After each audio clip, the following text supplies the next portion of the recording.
Hi friends, welcome to my channel Rani'in. இன்னைக்கு நாம Hyderabad Mushroom dum biryani எப்படி செய்யலாம்னு பார்க்கலாம். இது டோட்டலா நம்ம நார்மலா செய்யற பிரியாணி டேஸ்ட்டை விட டிஃபரண்டா இருக்கும், ரொம்ப டேஸ்டா இருக்கும். வாங்க எப்படி செய்யலாம்னு பார்க்கலாம். மறக்காம ராணியின் இனிய உலகம் சேனலுக்கு சப்ஸ்கிரைப் பண்ணுங்க. பக்கத்துல உள்ள பெல் பட்டன்ல ஆல்ங்கிற ஆப்ஷனை கிளிக் பண்ணிக்கோங்க. அடுத்தடுத்த வீடியோவோட அப்டேட்ஸ் உங்களுக்காக. ஃபர்ஸ்ட் ஒரு பெரிய வெங்காயத்தை நல்லா ஸ்லைஸா கட் பண்ணி எண்ணெயில நல்லா ஃப்ரை பண்ணி எடுத்துக்க போறேன். வதக்கி எடுக்கல, ஃப்ரை பண்ணி எடுத்துக்க போறேன். அதாவது கொஞ்சம் எண்ணெய் சேர்த்து நல்லா பொன்னிறமா ஆகுற அளவுக்கு இது நல்லா ஃப்ரை பண்ணி எடுக்கணும். இது முக்கியமான ஒன்று. நீங்கள் இதே மாதிரி செஞ்சு நார்மல் பிரியாணிக்கும் ஆட் பண்ணிக்கலாம், அதே சமயம் ஃப்ரைட் ரைஸ்க்கும் ஆட் பண்ணிக்கலாம். ரொம்ப ஃப்ளேவராக இருக்கும். ஏதாவது ஸ்பெஷல் அக்கேஷனுக்கு நம்ம ஸ்பெஷலாக செய்யும்போது இந்த மாதிரி செஞ்சுக்கலாம். கொஞ்சம் டிஃப்ரெண்ட்டாக நல்லா ஸ்பெஷலாக இருக்கும். இப்போ பார்த்தீங்கன்னா இந்த அளவுக்கு நல்லா எண்ணெயிலேயே, நடுவில் உள்ள எண்ணெயிலேயே நான் நல்லா சேர்த்து பொரிச்சு எடுத்துருக்கிறேன். இந்த மாதிரி ஒயிட்டாக இருக்கிறதெல்லாம் மொத்தமாக சேஞ்ச் ஆகி கொஞ்சம் ப்ரௌனிஷாக வர்ற மாதிரி அடுப்பை சிம்மில் வச்சு வறுத்து எடுத்துக்கணும். இப்போது இந்த அளவுக்கு இதை வறுத்தாச்சு. இதை வேறு ஒரு பிளேட்டுக்கு மாற்றி வச்சிடலாம். பாஸ்மதி ரைஸ் இந்த கப்புக்கு 2 கப்பு கழுவி ஊற வச்சுருக்கிறேன். இதை நம்ம பாத்திரத்தில் வேக வச்சு எடுத்துக்க போகிறோம். கொஞ்சம் நிறையா தண்ணி சேர்த்து, உப்பு சேர்த்து, கொஞ்சம் ஸ்பைசஸும் இதில் ஆட் பண்ணி ஒரு 70% வரை இதை வேக வச்சு எடுத்துக்கலாம். இப்போ ஸ்பைசஸ்ன்னு பார்த்தீங்கன்னா நான் ஒரு பிரிஞ்சி இலை, கொஞ்சம் சீரகம், ஒரு நட்சத்திர சோம்பு, 2-3 கிராம்பு, 2-3 ஏலக்காய், ஒரு சின்ன பட்டை இதெல்லாம் சேர்த்துருக்குறேன். இப்போ இது கொதித்து ஒரு பக்கம் வெந்துக்கிட்டு இருக்கட்டும். இது வெந்துக்கிட்டு இருக்க சமயத்தில் பிரியாணிக்கு தேவையான வெஜிடபிள்ஸ் நம்ம ரெடி பண்ணிடலாம். பார்த்திங்கன்னா ஒரே ஒரு வெங்காயம் சின்னதாக கட் பண்ணி எடுத்து வச்சுருக்கிறேன். 2-3 பச்சை மிளகாய், ஒரே ஒரு தக்காளி பொடியாக கட் பண்ணி எடுத்து வச்சுருக்கிறேன். மல்லி இலை, புதினா க்ளீன் பண்ணி பொடியாக கட் பண்ணி எடுத்து வச்சுருக்கிறேன். இஞ்சி பூண்டு பேஸ்ட்டு, ஸ்பைசஸ் நட்சத்திர சோம்பு, ஒரு சின்ன பட்டை, ஏலக்காய், கிராம்பு, ஒரு பிரிஞ்சி இலை, கொஞ்சமாக சீரகம். மஷ்ரூம் நல்லா பெரிய பெரிய பீஸாக கட் பண்ணி எடுத்து வச்சுருக்கிறேன். 1 கப் தயிர். மசாலா பார்த்திங்கன்னா 1 டேபிள் ஸ்பூன் மல்லிப்பொடி, 1 tablespoon Kashmiri red chilli, கொஞ்சமாக கரம் மசாலா. இது நான் வீட்டில் பொடிச்ச கரம் மசாலா பிரியாணிக்குன்னு, அதையும் சேர்த்துக்கிறேன். கொஞ்சமாக மஞ்சள் பொடி. தயிர் நல்லா புளிக்காமல் கெட்டியாக இருக்கணும். நம்ம வெங்காயம் ஃப்ரை பண்ண அதே ஆயிலில் 2 ஸ்பூன் அளவு நான் நெய் சேர்த்துருக்குறேன். இப்போது நெய், எண்ணெய் இதெல்லாம் நல்லா சூடானதுக்கப்புறம் நம்ம எடுத்து வச்சுக்கிற ஸ்பைசஸ் இதில் ஆட் பண்ணிடலாம். ஸ்பைசஸ் எல்லாம் நல்லா ஃப்ரை ஆனதுக்கப்புறம் நம்ம கட் பண்ணி வச்சுருக்கிற வெங்காயம், பச்சை மிளகாவை இதில் ஆட் பண்ணி நல்லா செவந்து வர்ற அளவுக்கு வதக்கிக்கலாம்.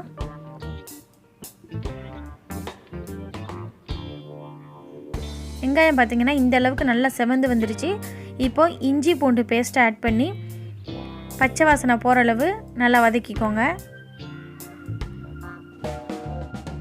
இப்போ இஞ்சி பூண்டு பேஸ்ட்டோட பச்சை வாசனை போகிற அளவு வதக்கியாச்சு. நம்ம கட் பண்ணி வச்சுருக்க தக்காளியை ஆட் பண்ணி நல்லா மசிய வேக வச்சுக்கோங்க. எண்ணெய் பிரிஞ்சு வர அளவு நல்லா வதக்கிக்கோங்க. இப்போ இதில் கொஞ்சமாக உப்பு சேர்த்து வேக வச்சிங்கன்னா சட்டுன்னு வெந்துடும். நம்ம ஏற்கனவே ரைஸுக்கு உப்பு போட்டு வேக வச்சுருக்குறோம். ஸோ இந்த மசாலாவுக்கு கொஞ்சம் பார்த்து உப்பு சேர்த்துக்கோங்க. இப்போது நல்லா எண்ணெய் பிரிஞ்சு வந்துருச்சு, தக்காளியும் நல்லா குலைவாக வந்துருச்சு. இப்போ நம்ம அளந்து வச்சுருக்கிற மசாலாவெல்லாம் இதில் ஆட் பண்ணிடலாம். மசாலாவை ஆட் பண்ணி நல்லா மிக்ஸ் பண்ணி விட்டுக்கோங்க. அந்த எண்ணெயிலேயே ஃப்ரை ஆனதும் கொஞ்சம் அந்த பச்சை வாசனையெல்லாம் போயிடும். இப்போ இதில் இந்த 1 கப் தயிரை நம்ம ஆட் பண்ணிக்கலாம். மல்லியில், புதினா அதையும் ஆட் பண்ணி நல்லா கலந்து விட்டுக்கோங்க. தயிர், மசாலா எல்லாம் நல்லா மிக்ஸ் ஆகிற அளவு நல்லா கலந்து விட்டுக்கோங்க.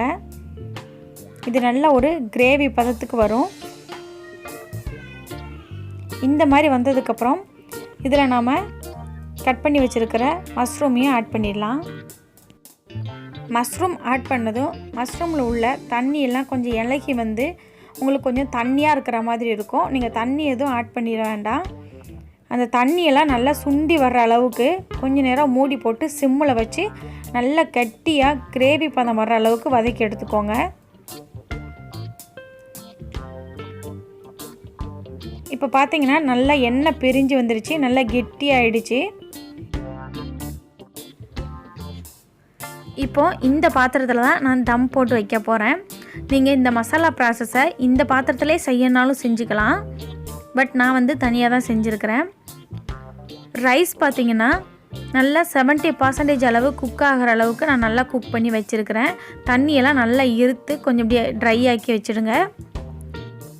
இப்போது இந்த பாத்திரத்தில் நாம் ரெடி பண்ணி வச்ச மசாலாவை பாதி அளவு கீழே பரப்பி விட்டு அதுக்கு மேலே ஒரு லேயர் ரைஸ், பாதி அளவு ரைஸை ஒரு லேயரை நம்ம போட்டுக்கலாம். பாதி அளவு ரைஸ் எடுத்து நல்லா ஈவனாக எல்லா இடத்துலையும் ஒன்று போல் வர மாதிரி நல்லா பரப்பி விட்டுக்கோங்க. இந்த மாதிரி இதுக்கு மேலே நம்ம ஃப்ரை பண்ணி வச்சுருந்த ஆனியனை நல்லா பரப்பி விட்ருங்க. எல்லா இடத்துலையும் வர மாதிரி கொஞ்சம் நல்லா உதுத்து விட்டுக்கோங்க. இப்படி இதில் மல்லி இலை புதினாவை பொடியாக கட் பண்ணி அதையும் இப்படி தூவி விட்டுருங்க. இதுக்கு மேலே மீதி வச்சுருக்கிற அந்த பகுதி மசாலாவை நல்லா ஈவனாக எல்லா இடத்துலையும் வர்ற மாதிரி இப்படி பரப்பி வச்சுக்கோங்க. அதுக்கு மேலே ஒரு லேயர் நாம் ரைஸ் சேர்த்துக்கலாம். ஸோ ஒரு லேயர் ரைஸ், ஒரு லேயர் கிரேவி இந்த மாதிரி சேர்த்துட்டு மேலே மீதம் உள்ள ஃப்ரைடு ஆனியனையும் மல்லி இலை புதினா இது சேர்த்துக்கலாம். இது பார்த்திங்கன்னா நெய் மேலே விட்டுட்டு என்ன பண்ணுவாங்கன்னா பாலில் கொஞ்சம் குங்குமப்பூவை கலந்து இது மேலே இப்படி எல்லோவுக்காக ஊற்றுவாங்க. பட் நான் வந்து எங்கிட்ட குங்குமப்பூ இல்லாததுனால நான் வந்து நெய்யிலையும் கொஞ்சம் மஞ்சள் பொடி ஆட் பண்ணி இந்த மாதிரி கலந்து விட்டுருக்கேன். So yellow rice, white rice, நல்ல கிரேவி இந்த மாதிரி டிஃப்ரெண்ட்டாக கலர்ஃபுல்லாக இருக்கும் இது. ஸோ இதை இப்போ ஒரு 10 நிமிஷம் தம் போட்டுடலாம். இது எப்படி தம் போடலான்னா ஒரு தவா வச்சு அந்த தவா மேலே இந்த பாத்திரத்தை வச்சு தம் போடலாம்.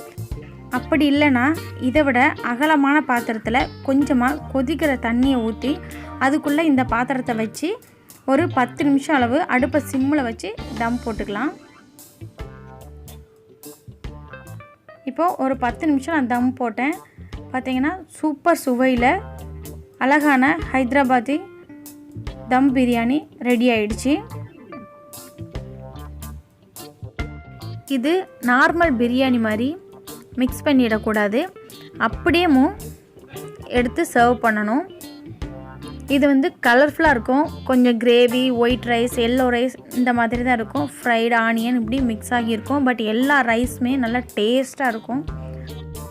இதே மாதிரி நீங்களும் செஞ்சு பார்த்து எப்படி இருக்குங்கிறத கமெண்ட்டில் சொல்லுங்கள். மறக்காமல் ராணியின் இனிய உலகம் சேனலுக்கு சப்ஸ்கிரைப் பண்ணுங்கள்.